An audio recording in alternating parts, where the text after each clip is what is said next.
ঠিক সেই মুহূর্তে শিলার চাপা কণ্ঠস্বর কানে এলো কিরিটির।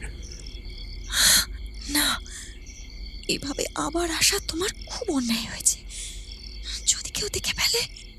দেখে ফেলবে কেমন করে? তুমি নিশ্চিন্ত থাকো শিলা, কেউ আমাকে দেখেনি, দেখতে পাবেও না। তোমাকে যে মেনে নেবে না তা আমি জানতাম। বেশ, দেখাই যাক না আরো কিছুদিন। সেরকম বুঝলে শেষ পর্যন্ত মুখোমুখি দাঁড়াতে হবে। সে কি? না না না, অমন কাজ করো না, তাতে করে যেন আরো জট পাকিয়ে উঠবে সব। করো না অমন কাজ।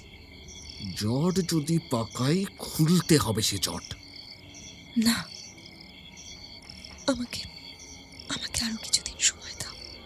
কিন্তু কিন্তু আর তুমি এখানে দেখো না। আর একটা কথা, আমি না ডাকলে তুমি আর এসো না, বুঝেছ? বেশ,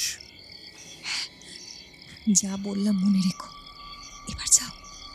না না, ওদিক দিয়ে না, এদিকে এদিকে, এদিক দিয়ে এসো, আমার সঙ্গে এসো, এসো।